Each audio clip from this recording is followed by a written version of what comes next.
हमारे समाज में बच्चों की शादी उस उम्र में ही कर दी जाती थी जब वो ना समझ होते थे। बच्चों की शादी मात्र 3-4 साल की उम्र में होना और किसी भी वजह से लड़के की मृत्यु हो जाने पर उस लड़की को उसके साथ ही जला देना, ऐसी प्रथा थी हमारे समाज में। लड़की को मृत पति के साथ जला देना, ये कैसी प्रथा? हाँ, ऐसी ही प्रथा थी, ये सती प्रथा। क्या किसी ने इसका विरोध नहीं किया? विरोध? हाँ, विरोध किया गया। समाज के कुछ प्रबुद्ध विचारकों ने इसका विरोध किया। काफी संघर्ष किया गया इसे रोकने के लिए और ऐसा कानून बना दिया गया कि पति की मृत्यु हो जाने पर पत्नी को साथ सती नहीं किया जाएगा। इस प्रकार के प्रयासों से कानून तो बन गया। अब बेशक महिला को साथ नहीं जलाया जाएगा, लेकिन उनकी स्थिति क्या होगी इस पर किसी ने नहीं सोचा। जरा सोचिए, समाज में विधवा महिला के लिए कैसी व्यवस्था की गई होगी। बड़ी ही दयनीय स्थिति बना दी गई थी उनकी। न भोजन ही पेट भर खा सकती थी और न सामान्य जीवन ही जी सकती थी। मनुष्य का जन्म पाकर भी उन्हें जानवर से भी बदतर जीवन जीना पड़ रहा था। पर कहते हैं ना, हर रात का सवेरा होता है, और सवेरा हुआ। सवेरा तब हुआ जब आर्य समाज के संस्थापक पूज्य महर्षि दयानंद सरस्वती जी ने उनके दर्द को महसूस किया। उनका हृदय व्याकुल हो उठा, चित्कार उठा। उन्होंने चिंतन किया, मनन किया और निर्णय लिया कि वो विधवाओं की स्थिति को सुधारने का प्रयास अवश्य करेंगे। ये महर्षि दयानंद सरस्वती जी एवं उनके अनुयायी ही थे जिन्होंने सर्वप्रथम विधवाओं के जीवन को संवारने का व्यवहारिक कदम उठाया। उन्होंने दृढ़ निश्चय से लोगों को समझाया, अपने प्रवचनों के माध्यम से, उपदेशों के माध्यम से, और विधवाओं की दशा सुधारने के लिए निरंतर प्रयास किए। क्या प्रयास हुए? ये प्रयास किस प्रकार किए गए और कितने सफल हुए ये प्रयास? आइए देखते हैं।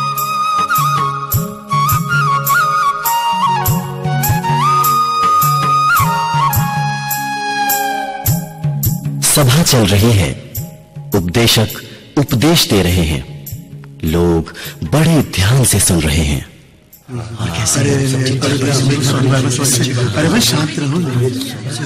ईश्वर ने सभी जीवों को उत्पन्न किया है और सभी को जीवन यापन करने के समान अधिकार दिए हैं। वो परमेश्वर हम सबका पिता है और हर पिता चाहता है कि उसकी संतानें आपस में भेदभाव ना करें और सभी की भलाई का ध्यान रखें। कोई भी जीव दूसरे जीव के दुख का कारण ना बने, किसी को दुख ना पहुंचाए। सोचिए, किसी पिता के 2 बेटे हैं। एक बेटा सुखी है, खुश है, और दूसरा दुखी। तो पिता दुखी होंगे या खुश? निश्चित ही पिता दुखी होंगे। हमें अपना आचरण ऐसा रखना चाहिए कि हम सभी एक दूसरे की खुशी का कारण बने, दुख का नहीं। आज हम महिलाओं की समाज में स्थिति देखते हैं। आप सभी जानते हैं कि समाज में विधवा महिला, बालिका किस प्रकार का जीवन जी रही हैं। ये हमारी बनाई गई व्यवस्था है। उन्हें इस दयनीय स्थिति से बाहर लाना होगा। केवल कानून बना देने से काम नहीं चलेगा। इस अवस्था को बदलने के लिए आगे आना होगा। संकल्प लेने होंगे। संकल्प लेने होंगे उनकी जिंदगी संवारने के लिए। आ रहे हो, उठो और आगे बढ़कर संकल्प लो कि अपने आसपास महिलाओं की ऐसी दशा नहीं होने देंगे। अपने बच्चों का बाल विवाह ना करें और सही समय पर ही अपने बच्चों की शादी करें। बाल विधवाओं के साथ अपने परिवार के लड़कों की शादी करवाएं। उन्हें समाज में सम्माननीय दर्जा दीजिए। इससे पुण्य कार्य और कोई नहीं हो सकता। स्वामी जी, आप बिल्कुल ठीक कह रहे हो। हमें अवश्य ही विधवा बालिकाओं की शादी अपने परिवार के लड़कों से करवानी चाहिए। स्वामी जी, मैं संकल्प करता हूँ कि मैं अपने बेटे की शादी किसी विधवा से ही करवाऊंगा।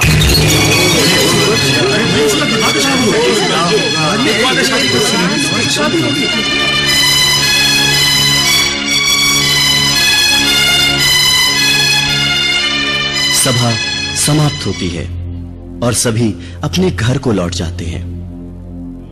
उस व्यक्ति के संकल्प की चर्चा चारों ओर होने लगती है। अरे भाई, तुमने सुना है क्या? तुम्हारे पड़ोसी का तो दिमाग खराब हो गया है और कहता है कि लड़की की शादी किसी विधवा से करवाएगा। हाँ भाई, सुना तो है। अब लेकिन क्या करें? किसी की सुनता थोड़े ही है, बस दिमाग में यही है। अरे भाई, ऐसा कहीं होता है क्या? और होता क्या है? अब वो तो कहता है कि शादी तो विधवा से ही होगी। अरे तुम लोग क्यों परेशान हो रहे हो? अरे जब उसे समाज की, लोगों की परवाह ही नहीं तो जो मर्जी करता रहे। हाँ भाई, हम देखते हैं कैसे होगी उसके बेटे की शादी। हाँ बिल्कुल ठीक कह रहा भाई, देखते हैं कि कैसे होगी उसके बेटे की शादी। कहना तो बहुत आसान है, करवाएगा ना तब देखेंगे।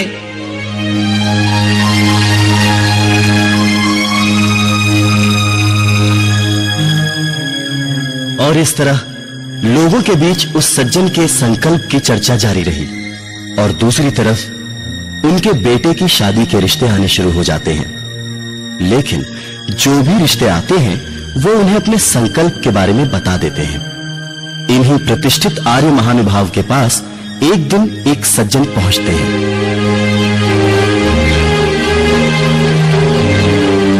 भाई, मैं 6 महीने पहले भी आपके पास आया था अपनी बेटी के रिश्ते के लिए। अच्छा, देखिए भाई साहब, मैं आज भी अपनी उसी बात पर कायम हूं। ठीक है भाई, लेकिन मेरी पूरी बात तो सुनो। देखो भाई, मैंने अपनी बेटी का विवाह बड़ी धूमधाम से किया था, लेकिन भाग्यवश मेरी बेटी पिछले महीने विधवा हो गई। मैं एक पिता हूं, अपनी बेटी का दुख देखा नहीं जाता। फिर मुझे ख्याल आया, आपका भी विचार था कि आप अपने बेटे का विवाह एक विधवा से ही करेंगे। मैं अभागा पिता अपनी उसी बेटी के रिश्ते का प्रस्ताव लेकर आपके पास आया हूं। अच्छा, बड़ा बुरा हुआ तुम्हारी बेटी के साथ, लेकिन तुम चिंता मत करो, मैं अवश्य बनाऊंगा उसे अपने परिवार की बहू।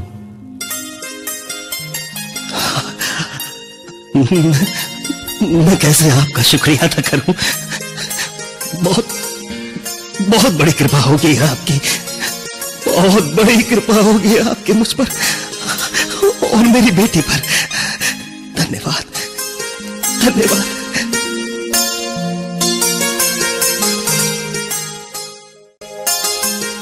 इस प्रकार उस आर्य सपूत ने अपने बेटे की शादी एक विधवा से करवाई। गांव के लोगों ने बड़ी उत्सुकता से उस शादी में भाग लिया और उसका ये पुनीत कार्य लोगों को भी समझ आया। इस विवाह के अवसर पर क्या हुआ, देखिए।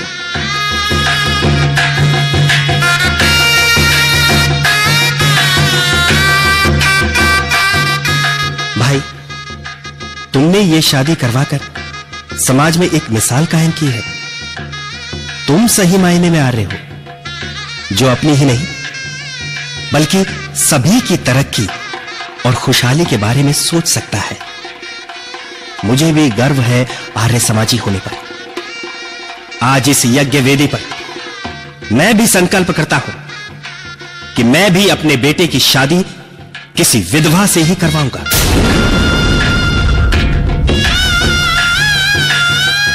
अरे भाई मैं भी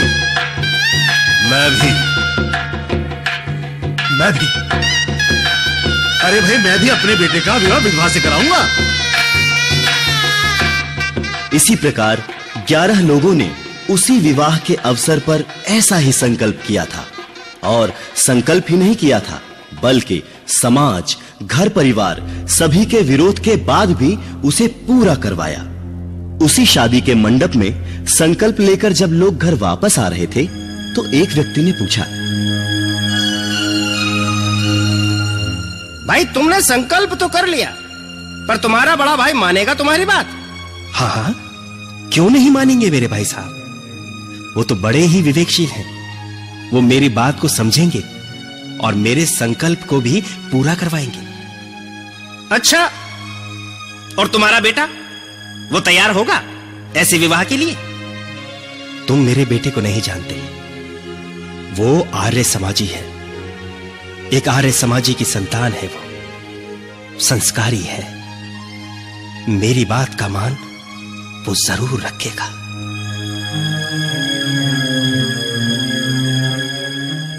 बात करते करते वो व्यक्ति अपने घर पहुंच जाता है। घर पहुंचकर वो व्यक्ति अपनी पत्नी को अपने संकल्प के बारे में बताता है।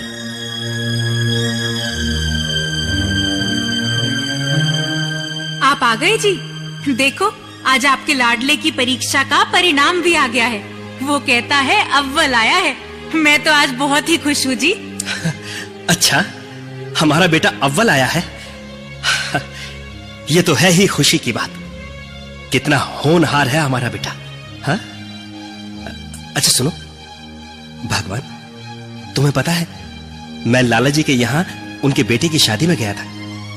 लाला जी के यहाँ शादी में गए थे? हाँ, लाला जी ने ये शादी करवाकर निश्चित ही समाज में एक मिसाल कायम की है, एक पुण्य कार्य किया है। मैं भी दूंगा जिंदगी किसी विधवा को। विधवा को जिंदगी दोगे? क्या कह रहे हो जी? हाँ, मैं ठीक कह रहा हूं। मैं अपने बेटे की शादी भी किसी विधवा से ही करवाऊंगा। संकल्प लिया है मैंने, संकल्प लिया है मैंने लाला जी के यहां विवाह के अवसर पर। बेटे की शादी विधवा से क्यों करवाओगे जी आप? मैं अपने बेटे की शादी विधवा से ही करवाऊंगा। मेरे बेटे की जीवन संगनी ऐसी ही लड़की बनेगी जो विधवा हो गई हो, बेबस, बेसहारा, समाज की ठोकरों में अपना जीवन काट रही हो। हम एक एक करके ही ऐसी शुरुआत करेंगे तो ही समाज में ऐसी परंपरा बनेगी और समाज में परिवर्तन आ पाएगा। आपने ऐसा संकल्प क्यों कर लिया जी? क्या बड़े भाई साहब मानेंगे इसके लिए? बड़े भाई साहब क्यों नहीं मानेंगे? मैं बताऊंगा उन्हें, समझाऊंगा, वो जरूर मानेंगे कि मेरा ये निर्णय समाज के लिए कितना हितकर होगा।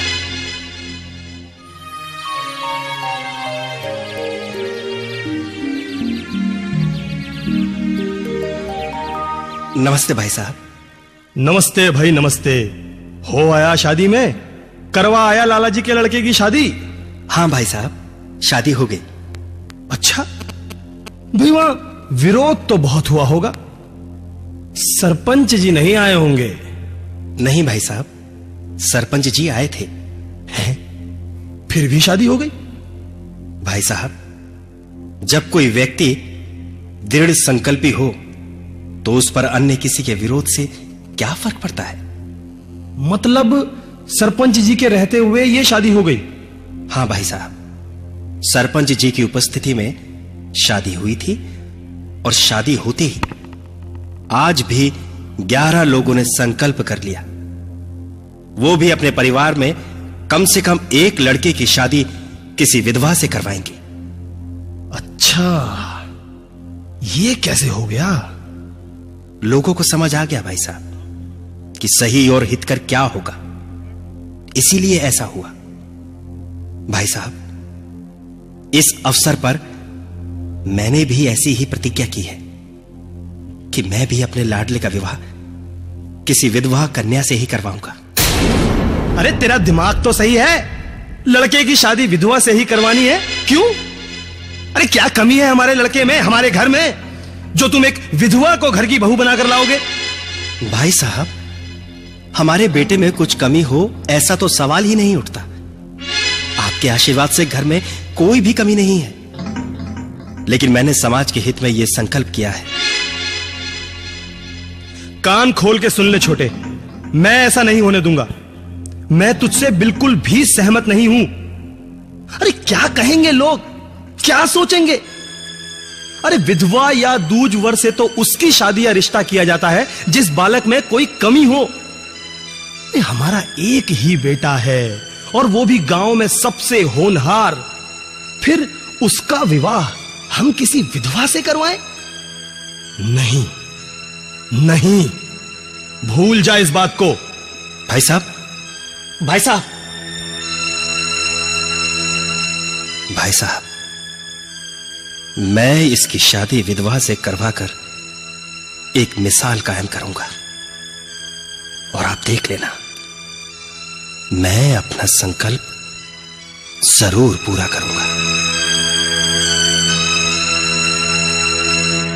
पिता ने संकल्प लिया है, लेकिन उनके बड़े भाई उनसे सहमत नहीं है और इधर लड़के के रिश्ते आने शुरू हो जाते हैं। भाई साहब, मैंने आपके परिवार का बड़ा नाम सुना है।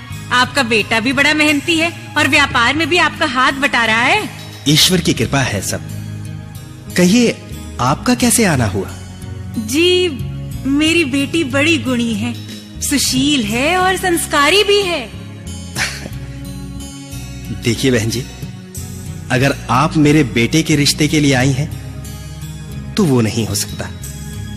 मैं अपने बेटे की शादी किसी विधवा से करवाऊंगा। विधवा से शादी? कैसी बातें कर रहे हैं आप भाई साहब? जी, ये मेरा फैसला है। मैं आपसे माफी चाहूंगा। ये तो मैं बड़ी अनोखी बात सुन रही हूँ। बेशक ये अनोखी बात हो, लेकिन अनोखी बात कहने का दम है मुझे। आर्य समाजी से बात कर रही हैं आप। इतिहास साक्षी है कि आर्यों ने ही समाज की कुव्यवस्था बदली है, उन्हें समाज के हित के लिए परिवर्तित किया है। किया होगा भाई साहब, मेरी तो समझ से बाहर की बात है ये। अच्छा भाई साहब, नमस्ते, मैं तो चलती हूँ। विधवा से शादी करवाएंगे।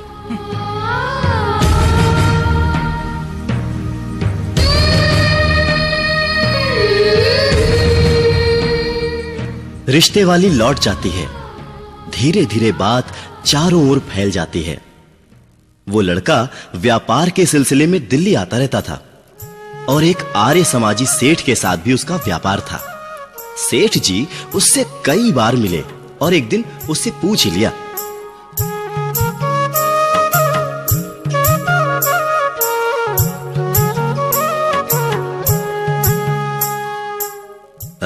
बेटा, तुम कहां के रहने वाले हो? सेठ जी, मैं हिमाचल के पास सोलन के एक गांव का रहने वाला हूं। अच्छा अच्छा, मुझे तुम्हें इतनी लगन से कार्य करते देख बहुत खुशी होती है। धन्य है तुम्हारे माता पिता, जिन्हें इतना संस्कारी और मेहनती बेटा मिला है। सेठ जी, मैं आर्य समाजी परिवार से हूं। मेरे ताऊजी और पिताजी ने हमेशा ही मुझे ईमानदारी और कर्तव्य निष्ठा से काम करना सिखाया है। शाबाश बेटा, खूब मेहनत करो और जीवन में सदैव सफलता की ऊंचाइयों को छुओ। मेरा आशीर्वाद है तुम्हें। अच्छा ये बताओ, तुम्हारे घर में और कौन कौन है? हमारे घर में मेरे ताऊजी हैं, पिताजी हैं, माताजी हैं और मेरी बहन है। अच्छा, तुम्हारी शादी नहीं हुई अभी? शादी तो मेरी पता नहीं होगी भी या नहीं। क्यों, ऐसी क्या बात है? वो सेठ जी, हमारे परिवार में मेरे ताऊजी और मेरे पिताजी दोनों भाइयों में आपस में बड़ा प्रेम है। मैं हूं घर का इकलौता लड़का। दोनों का ही मुझे अपार प्रेम मिला है, दोनों का ही मुझ पर हक है। लेकिन एक बात को लेकर दोनों में मतभेद है। मेरे ताऊजी मेरी शादी कुंवारी लड़की से करवाना चाहते हैं, लेकिन मेरे पिताजी ने संकल्प लिया है कि वो मेरी शादी किसी विधवा से ही करवाएंगे। अब दोनों ही अपनी अपनी बात पर अड़े हैं। अब आप ही बताइए कि मेरा विवाह होना कैसे संभव है। अच्छा बेटा, एक काम करो, अब की बार जब तुम अपने घर जाओ तो मुझे भी साथ ले चलना। मैं तुम्हारे ताऊजी और पिताजी से मिलना चाहता हूं। ठीक है सेठ जी, मैं अगले हफ्ते घर जाऊंगा तो मैं आपके चलने की भी व्यवस्था कर लूंगा।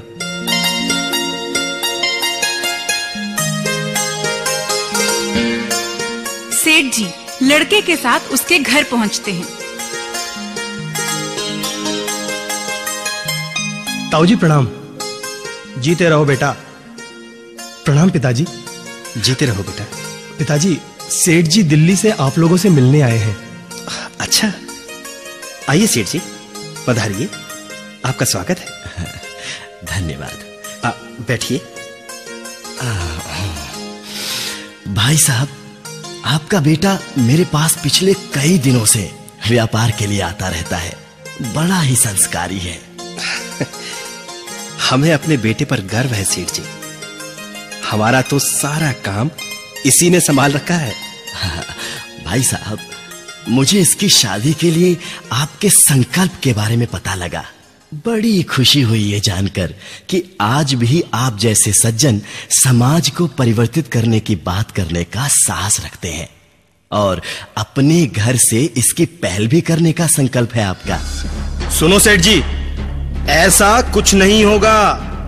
हमारे घर के चिराग की शादी तो कुंवारी लड़की से ही होगी, बस ये ध्यान रखना आप। ठीक है, ठीक है, आप यहां बैठिए और आप दोनों ही शांति से मेरी बात सुनिए। मैं जिस कन्या का रिश्ता लेकर आया हूं वो आप दोनों के ही संकल्प और इरादों को पूरा करती है। वो कैसे? मेरे दूर के रिश्तेदार की बेटी की शादी 5 साल में ही हो गई थी, जैसी समाज में रीत थी, और 7 साल के बाद उसका ससुराल जाना तय किया गया था। लेकिन दुर्भाग्यवश शादी के कुछ दिन बाद ही उस लड़के की मृत्यु हो गई और वो लड़की विधवा कहलाने लगी।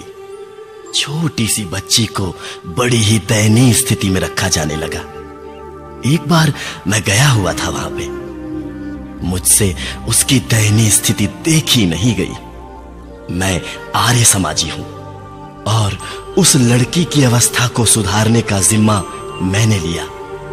मैं उसे अपने साथ अपने घर ले आया, उसे पढ़ाया लिखाया। आज वो लड़की पढ़ लिखकर अपने पैरों पर खड़ी हो गई है। इस प्रकार सामाजिक व्यवस्था में उसे विधवा कहा जाएगा, किंतु व्यावहारिक अवस्था में तो वो 5 साल की कन्या कुंवारी ही है। इस प्रकार अगर आप ये रिश्ता स्वीकार करते हैं तो दोनों का ही मान रह जाएगा। भाई साहब देखिए, इस रिश्ते से मेरा संकल्प भी पूरा होता है और आपका मान भी। तो ठीक है सेठ जी, हम ये रिश्ता स्वीकार करते हैं। आप विवाह की तैयारी करें।